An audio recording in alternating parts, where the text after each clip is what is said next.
Hey, welcome to Life in the Leadership Lane. I'm your host, Bruce Waller, where I get to talk to leaders that are making a difference in the workplace and in their communities. What did they do to get started and what are they doing to stay there? And oh my goodness, are you in for a treat today? As today, I'm bringing you another special guest. Today, I'm bringing you Heather Morgan. And Heather, well, she's with CSG, that stands for Commercial Services Group. She's also a former president of one of the regional chapters across the country for Worldwide ERC, WERC. She has been the president for the Southern Regional Relocation Council. We also know that as SRRC. She's also served on other boards. Heather, I'm so excited to have you on the show. How you doing? I am doing great, Bruce. I'm so excited today because this is just such an honor. I'm really doing good and I'm excited to be on the show with you. Well, and we've talked about getting you on the show for a while, and I finally have you on the show. Hey, I always like to start by reflecting first time I met you. I believe Randy Vallejo actually introduced us. We got on a call. Next thing you know, I'm getting to keynote the SRRC conference with the Life in Leadership presentation. But recently, we connected at the CMARC event. That's the Charlotte Metro Area Relocation Council. You're good. You got That's it a right. mouthful. That's And right. I had such a good time. Caroline was leading that. Caroline Cook, who's also been on the show, leading that as the president. Do you remember that meeting? What did you think about that meeting? It was awesome. I'm always thrilled to be able to see you. The regional meetings are so great that you do get to see people that you don't normally, see on a regular basis. So the CMARC meeting was great. We're going to have another good one this fall, and I'm, excited. I hope I get to see you sooner than later. Yeah, me too. I love it. And I'm so excited to talk with you today. And for those who don't know CSG, I would love for you to just share a brief highlight of your organization and how you serve your customers. So CSG has actually been around for over 40 years, but we are a collection agency. Hmm. So how do we fit in the mobility space? We started years ago as just general collections, commercial collections, kind of whatever area that a company would find that they would need help. And then we found that probably 10, 12 years ago, that the relocation space was really an area where we saw a lot of need. Companies were losing money from people who were breaking those relocation agreements. Mm. So we really started specializing in the employee benefit areas, what we call it, employee benefit specialist. So really any way that a company is owed money from an employee, we can help collect that. We still do the commercial collections, business to business type, but our day-to-day specialty is helping companies recover that money that's owed. And even anymore, it's not just the broken reload, but it could be huge sign-on bonuses, Mm. tuition assistance, tax equalization. So that's where we can come in and help companies to be able to recover those monies owed and bring it back to their budget. And I want to dive into this because I remember the very first time we talked, I was like, collection agency, interesting, because we do work with companies that have payback agreements with when they do relocations, and a lot of these relocations cost a lot of money. And when I talked to you, I was like, that is very fascinating. I want to learn more about that. So we're going to talk a little bit about that. We're going to talk about volunteer leadership and all things mobility. And before we do that, I would love to hear, like, we know each other and we've gotten to know each other over the years, but there's probably a lot of things I don't know about Heather Morgan. Share your story. Like, where did you grow up and what led you to being part of CSG today? So I grew up in a small town called Jeffersonville, Indiana. And most Hmm. people have probably never heard of Jeffersonville, Indiana. We are right across the river from Louisville. Hmm. So, and I know people say, oh, you probably didn't really grow up there because you don't say it right. Because if you are local, you say Louisville. But my mom always told me that it was pronounced Louisville after King Louis. So I had to go with the more formal pronunciation, which I know sounds silly, but Louisville is the area. So if you have heard of Jeffersonville, I'll give you a little piece of trivia. Do you Okay. know what big pizza chain was started in Jeffersonville, Indiana? Oh my goodness, I do not know. Papa John's. Papa John's. I have a Papa John's here in Dallas, Texas. Yeah, Papa John's Okay. is very popular. So that was Okay. actually started in a small bar in Jeffersonville. So Oh. I can't say I claim fame, but that's where my town is. I So love that's where that. I grew up. Yeah, a little fun trivia there. So I have a bucket list to visit all 50 states, and both Indiana and Kentucky are both still on my list to visit. So there you go. I'll be visiting soon. You should come visit and we'll take you to do all things Kentucky, whether it be the Horsies or the Bourbon Trail or just seeing the I love beautiful it. rolling farms. We'd love to show you. I love it. I love it. Okay, so you grew up in that area, and then how did you get to the work you're doing today? Well, kind of a weird thing. I was looking for a job, like finishing high school, going into college. Didn't know how I was really going to pay for college because I was Yeah, going to be first generation. So I yeah. needed some assistance paying. So I had the one ads, the paper, going through circling ads to see what I might be able to have some experience for to get a job. And I started working for a law firm in Hmm. Louisville. Oh, And another little piece of trivia, it was a collections law firm. You don't set out to oh. go into collections. That's kind of like not when you're in, eighth grade, you go, oh, I want to be a collector when I grow up. Hmm. So I was really just looking for a job, but I Hmm. ended up at this law firm. It was called Maypother and Maypother. Another little piece of trivia, Maypother was Tom Cruise's uncle. Wow. Yeah, so Okay. I actually worked for Bill Maypother. He was the founder of the firm, and worked with him closely for a while. And then, was still going to school. I have a degree in communication, so I was really just still trying to work there just to make money and then move on. So I worked there for several years, went into a couple different roles, did some things with education, did some things with fundraising, got out of the collection space. It just wasn't really, what I wanted to do. And I was working for a local college as a academic advisor. 2008, when a lot of the economy crashed and Hmm. going on, there were also some cuts at our local college where I was working. So I had a friend reach out. I had posted something. I think those were early days of LinkedIn and Facebook. Hmm. Said that I was looking for something different, something new. And she said, "Hey, why don't you come work with me?"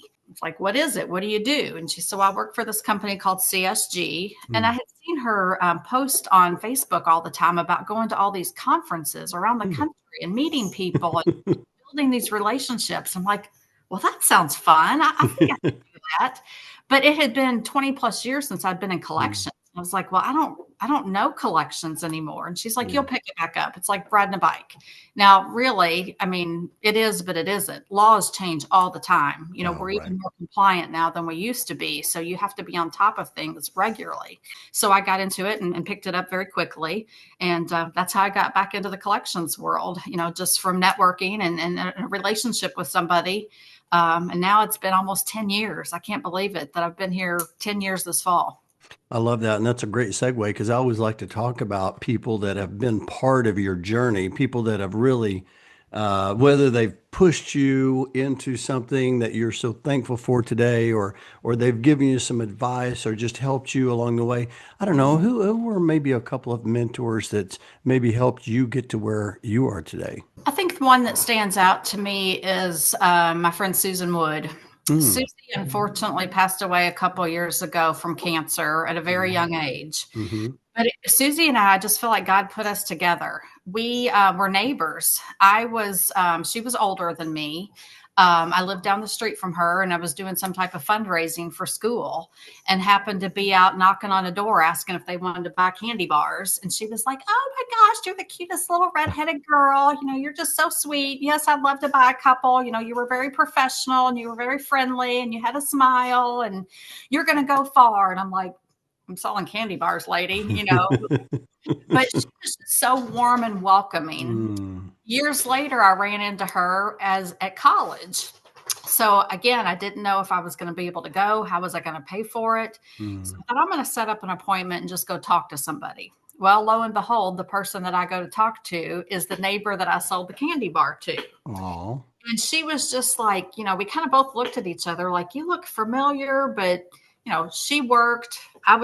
She was 10, 12 years older than me. So we were it's not like we hung out, and she lived far enough away that we didn't see each other regularly. So it was kind of like that. Who are you? And then we put it together.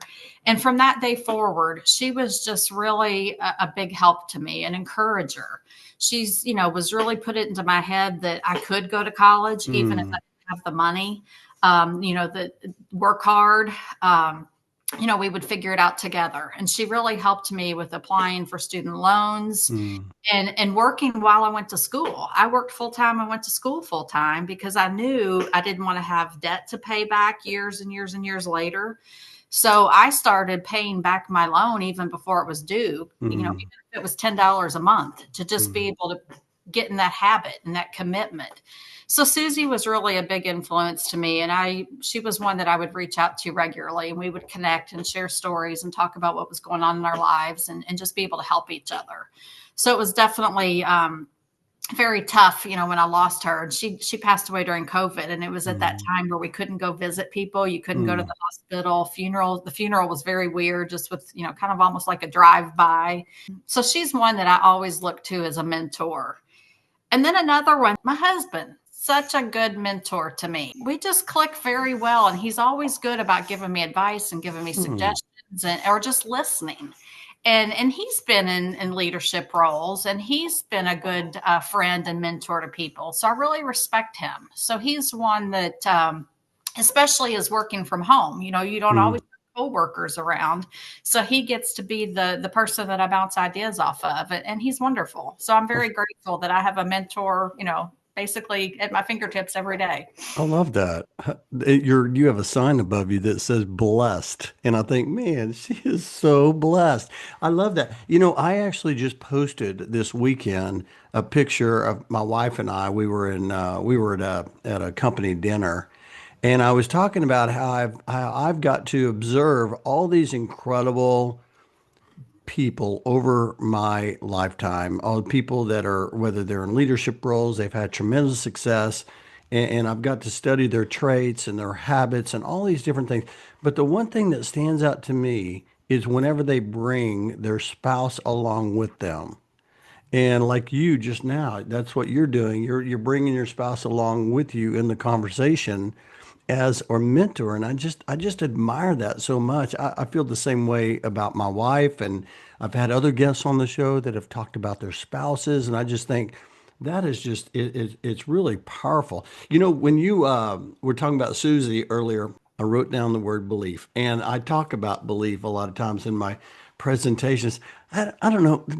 Talk about belief for a second. I mean, do you think that comes natural to people, that they just like pour belief into people, or do you feel like that can be something that's learned, or I don't know. What are your thoughts around that? Bruce, I think both ways. When I look at Susie, I think it just came so natural for her. Like, Mm. she was just somebody that she was just infectious. Like, I mean, when she would call me, she'd be like, Heather Morgan, how are you? She was just bubbly and friendly. And she was just always one to it was just like it just seeped Mm. out of her pores, just happiness and belief in others and just joy. Mm. And I think, gosh, can you learn that? And I think just who you hang around with. I've always Yeah. told my kids that like hang around positive people and Mm. people that are happy. And I don't always believe in myself. Mm. There's a lot of times that I think, it's easy to get in those doldrums and, oh, woe is me, or am I blessed? And, I Mhm. have to look back and go, gosh, I am so blessed. I have, yeah, there's days that I didn't, sell as much as I wanted to sell, or I didn't talk to as many people as I wanted to talk to, or your kids drive you crazy. But overall, it's like I am so blessed. And I think you can learn, from others of how to share belief. And Mm. sometimes I think just telling your story, and I'm like, do I have a story to tell? And it's like everybody has a story to Mm. tell.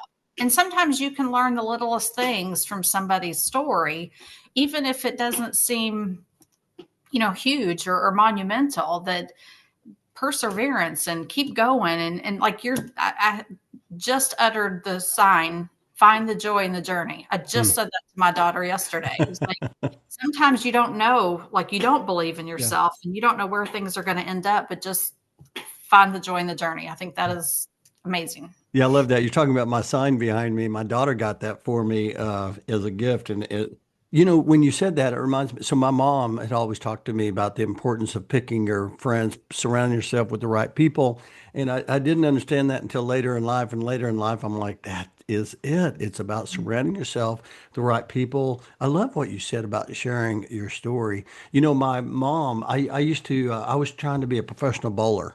And I've shared that story with many people. And my mom, she'd always say, you can do it, you can do it. And I'd get out there with all these incredible, talented professional bowlers, and I didn't believe as much as I did, when before then.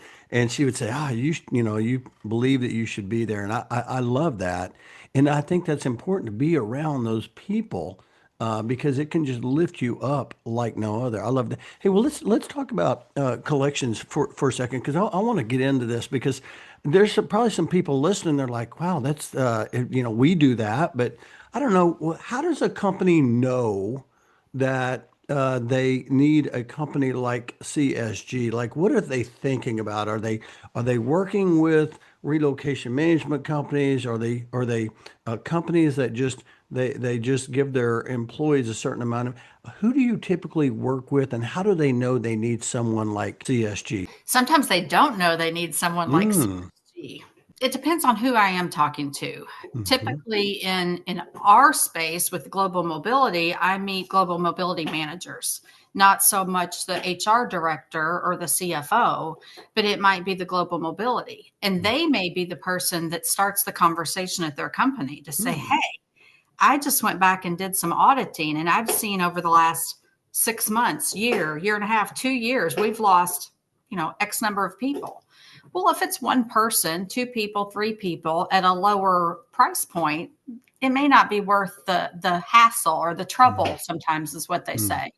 But when they start adding it up and they really do a deeper dive to see how much money they've lost, when you see those larger relocation packages and you see that several and sometimes hundreds of people have left your company, when you start putting pen to paper and realizing like, wow, it's just not one person at, a couple hundred or a couple $1,000s. It's several people at Hmm. several hundreds and hundreds and hundreds of thousands of dollars, sometimes millions. Sometimes it's just that one person that starts the, scratching their head and light bulb goes off to say, Hmm. wait a minute, this is my department. This is my budget and we're losing a lot of money. What can we do about this? And they may take it, to higher up people at the company and say, what can we do? And we don't have time, or we don't have the manpower, or we don't know how to handle it. And luckily, that's where, I've been fortunate to be able to travel to the Relo meetings and meet different folks and start getting the message out there about what we do, that we are a professional service. Now, I know years ago when I was in collections and would call people, there's not always been a nice perception of collections in the world. It's not Hmm. exactly a sexy feel like, oh, Yeah. wow, that's great. But we want to put out there the we are a professional company, that Hmm. we take your employees. We want to look like we're an extension of your company, Hmm. whoever that company is, that we're going to reach out to their employees on their behalf and basically look at it as a business agreement that, hey, you signed these terms, whatever they are, the sign-on bonus, the tuition reimbursement, the relocation package, whatever it is, that it's no different than a mortgage or buying a car, that it's just a business transaction, that these are the terms that you agreed to, and we want to Hmm. help the company recover those. Hmm. And we consider ourselves, we're a small company. We are not going to be a fit for everyone. Hmm. There are companies out there that they would rather do it in-house themselves. That's totally fine. Hmm. That we understand that. If they have the manpower, the expertise to do it, and they don't want to outsource, that's fine. There's going to be some that need us, but their culture doesn't support it.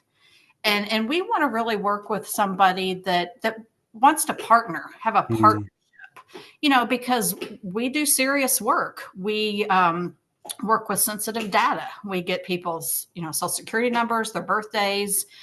We see job contracts, offers, et cetera. So we have very confidential data. If we get somebody on the phone to talk to them about paying back their debt, we need somebody at the company that's going to be responsive, that's going to send us what we need, that's going to send it timely. Hmm. Getting a hold of someone can be sometimes the hardest part of collecting money. These days people don't answer their phones much. So just getting someone on the phone. So we want to work with a company that wants to partner and wants to collect money. So we may not be a fit for Hmm. everybody, Once they decide internally that, hey, we've identified that there's a need, we've got whatever they determine, is the amount that they're looking like, hey, we've decided we're over this line. We need to start getting some help. Once they reach out and we talk and determine that, we're a good fit for each other, we can really, do a great job to bring money back to their budget. I love that. I'm curious, are you able to show companies like, hey, typically if you work with us, we can, typically get half that amount back or whatever that is? Or do you have a story? Maybe that's where I want to go with this. Do you have a story that, I don't know, you've shared before that, you helped an organization and I don't know, something that's kind of moved you in a way, because a lot of times I talk about having purpose, finding your lane and having that purpose in your career. And a lot of times we find that purpose through stories. You mentioned sharing stories earlier. I don't know, do you have any stories of where you've worked with someone and it just like this is why I like doing this. Any thoughts around that? Definitely. So it's great when you hear someone reach out, call you, email you, et cetera, to say, wow, thanks so much for your help. Mm-hmm. I'm not the one on the day-to-day making the calls. We have a very strong collection team. They do a great job. And they are the ones that are actually calling the consumers to say, hey, we've been notified that you owe. So they have the hard job. I'm the one that gets to speak with the clients to say, hey, guess what? We collected X dollars for you and we've got a check in the mail. I mean, who doesn't want to hear a check? So I get to do the fun part, is go out and talk to people about our service and tell them what we do and how we can be a professional extension of the company. But when you hear from the clients that say, wow, thanks so much. Mm-hmm. I mean, we hear regularly, that this really helped us. I had one the other day and she said, thanks so much for the help that you've done. If it wasn't for you, we would have given up on this. Hmm. Basically, she said, I would have just, we negotiated. The person came in with a very low ball settlement and we talked to them. We explained the terms of the agreement, what the balance was, and we negotiated. So we got a higher price than the client would have even gotten. And she said, I would have just given up or, just totally lowballed it. So she said, you brought in more money than I would have ever thought that we could have done. So it's great to hear those things. I mean, sometimes you think, collections, that's tough. Am I doing anything to help people? The consumer, and we like to call them the consumer, not the debtor.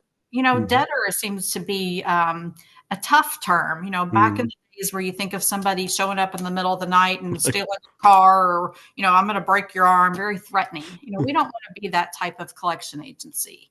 We want to be professional. We want to be compliant. We want to work with the consumers. Basically, our job is to help recover money for the companies. If they're willing to accept payment plans, we're willing to do that for them. So, it's fulfilling when you know that we've helped bring money back to a company, and then in turn, they can take that money and do other things with it. We had a client a few years ago that was doing all of her collections in-house, didn't have a lot of time, didn't have a lot of experience with it, and was really not collecting a lot. She decided to partner with CSG, and she is one that was regularly at relocation meetings standing up and saying, you need to call Heather. Their company does a great job. And she said, I have paid for my whole team. I've been able to hire people based on what we've brought back to the company from, what's been owed. So it was always nice to be at those relo meetings and have somebody reach over and say, we're not the company. A lot of the people that are at the meetings have a fee for their service. We don't have a fee. We only charge if we collect. So we work on what's called a contingency. So to be sitting at a meeting and have somebody say, you need to call them. They don't cost you money. They bring you money back. So that's always a good feeling to know that, we can help companies. And especially now when there's been so many layoffs and, so many cuts and especially companies that provide a product with tariff expenses, we can help companies to bring money back to do more for their employees or however they decide to allocate those monies. I love that. I wrote down the power of a referral. I mean, everybody loves a referral, and there's nothing more powerful than when someone stands up and talks about, positively working with you. Hey, I do want to touch on one other area before we go to It's Time to Accelerate, and that is volunteer leadership. You mentioned the regional meetings that you are part of. I think you currently serve on the board for the Charlotte relocation group as well. Talk about volunteer leadership. Like, what has that done for you? How important is that? And for those listening that might be in that mobility space or that talent acquisition space that touches mobility, how important is that to, I don't know, attend a meeting or a conference or just be part of that? What's that done for you? It has done so much for me, Bruce. I think being a part of the mobility groups is just something that everyone should try at least once. Definitely attend your local meetings because you're going to meet other people that are in your industry. You can ask questions. You can see what they're doing at their company. There's just a lot of great education that happens at your regional events.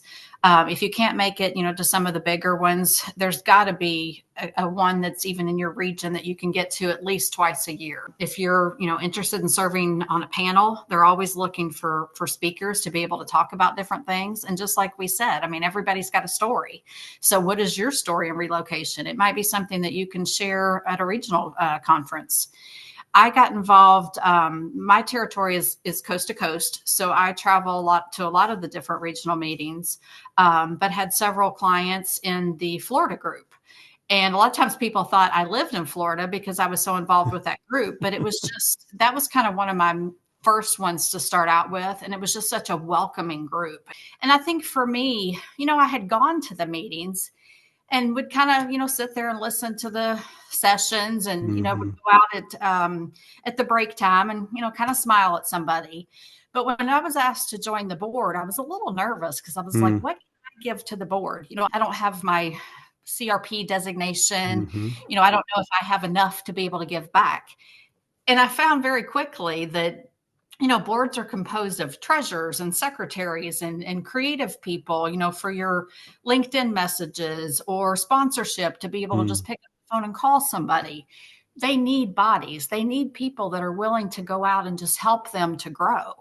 And if you're looking to get more involved in the relocation industry, there is no better way than standing up and saying, I'll help. I Mm. don't know what I can do. I don't know what I can contribute, but I'll do something.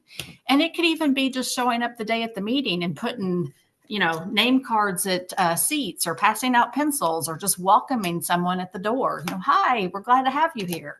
So getting involved in the reload meetings, I think it just helped me to get more connected in the industry, to just put myself out there and just say, hi, I'm Heather. I'm willing to help. It's a good thing to get involved in the reload groups. It's just so rewarding. Yeah, I always talk about whenever you give, you get. You don't give to get, but when you give, you get so much more. Kind of my journey is similar, and what I share with people is that what I got to see from the North Texas Relocation Professionals Group, and I've got to speak at 5 or 6 other regional meetings. I'm getting ready to go speak at national conference. I'm very excited about. And I get to see what good looks like, and I get to see what not good looks like. When I say not good, maybe just inconsistency or maybe commitments, just different things like that. And it's helped me become a better leader, a better person, a better father, a better husband, and just a better person. And so I really enjoy the regional meetings and whether it's being part of the mobility space or even Texas SHRM. Today I get to serve as assistant state director for our state of Texas and to be involved in national. I mean, there's just so much upside. And so I'm glad you shared that. I can't wait to get to see you again at an upcoming regional meeting as well. And it's going to be a lot of fun. I do want to kind of shift over to It's Time to Accelerate as we kind of conclude the show. I have a couple of questions that are kind of fun questions. The first question I want to ask you is, you are a continuous learner. I just know that about you. You volunteer, do all these different things. What is something that you've always wanted to learn? I think back to my grandmother and all the things that she did that sometimes seem very old, Mm, but I want to bring back. I want to learn to sew, mm, to can. Like now that we're in summer, and I think of all the stuff that she would have in the winter time, to be able to can things and pull out. Something I've been wanting to do forever is in the summer when you get amazing, juicy, fresh corn on the cob. I want to take that and I want to learn how to, I don't know what it is. If it's blanching it, I think is an old school word, Hmm. learning how to process that to have it in the winter so I can have yummy corn, come January or I love February. that. And I think I want to learn the old school things. I want to Yeah. learn to crochet. I want to learn to be craftier. I have a Cricut machine that I've barely touched. It's like I had to have it, but I don't take the time to Yeah. learn. So I want to go back to just kind of some old school Love things. that. I've realized that I want to put my phone down and Yeah. spend more time on doing things that bring me joy. I love that. We just talked about joy in the journey. I love that. My grandmother, when you start talking about grandmother, I immediately went to crocheting. Like we have these blankets that she's crocheted and we still Mhm. enjoy them today. And I just remember her all just always crocheting and whistling and I love that. I love that. Years ago I wanted to learn how to play the piano, so my wife bought me piano lessons. And so I've been trying to learn how to play Oh, the that's piano. awesome. It's very difficult to learn. Okay. What is something that people don't know about you, Heather? I think in some ways I would say I'm an introvert. I go to meetings and I try to be friendly and smile and Mhm. talkative, but I can be very introverted Mm, too. And I think sometimes even maybe even at meetings I might seem shy and quiet, but then on the flip side, like I do have kind of a silly personality and be kind of giggly and goofy. So, I think it's kind of like this, like waves. It depends on the situation and the environment. I love that. The CEO at Sherm National talked about how he was an introvert, and he does not look like an introvert. He is always on the stage, keynote speaking, talking to different people. But I'm kind of the same way. People are like, "Oh man, Bruce, you're outgoing," but when I'm home, I like to charge up. I just want to be to Yeah. myself. So I love that. I love that. Okay, this has been so much fun. I got one last question for you. One of my favorite questions I like to ask my guests on the show, and that is. Heather, 10 years older, is around the corner and she's knocking at your door, and you're going to go answer that door. What's she going to tell you? She is going to say, Heather, put that phone down. That is something that I've really been focusing on lately as I think Mhm. about I've seen how fast my kids have grown Yeah, and how we're in this world of technology now, which can be amazing with all the things that are out there available at our fingertips. But I just recently started seeing the your screen time, like the percentage that pops up of your daily screen time, and I was like, now I use it a lot for work. I'll right. research Of things and course. stuff, so I have to take that into account. But I would look back and I think, do I want my kids to remember, being a scroller and looking Mm, even if it's playing Wordle or trying to do stuff to keep my brain sharp, but it's like, no, I want to put my phone down and enjoy life and not be so focused on, you know, what people are saying or doing or who worked out or who posted a picture of, mm. whatever. Put your phone down, enjoy life more. I love that. That's a wise 10 years older Heather Morgan. Heather, this has been so much fun. I've learned a lot, especially when you start talking about CSG and some of the things that you're doing for customers. I think people that are listening are going to get a lot out of the show. Hey, for those who heard some of your story and what you had to share today, and they want to connect with you, is there a way for them to connect? What's the best way? Absolutely. They can reach out to me on our email, hmorgan@collectcsg.com. Okay. We have a great webpage, collectcsg.com. I'm on LinkedIn. Even if they just have questions, I mean, we may not be a fit for them, but if they have questions and just want to Mm, see, there's no commitment. I'm happy to pick up the phone and chat with somebody. mm. And even if it's not about CSG, if they have tips about how to can corn or how to crochet, I would love to chat with them. I love that. This has been so much fun, and I have enjoyed this so much. I can't wait to share this, and I appreciate you just coming on the show today, sharing your wisdom, your perspective, your some of your humor. This has been a lot of fun, and of course we've got to know a little bit more about how you help your customers as well. And so, thank you, thank you, thank you, Heather. I appreciate it, and again, I appreciate your friendship. Well, Bruce, I appreciate it so much. I know it's taken us a while to get here, and I appreciate you reaching out again because it's an honor. I really feel privileged to be able to be a part of your show. Awesome. I can't wait to share this. Okay. I'll talk to you later. Thanks, Bruce. Take care.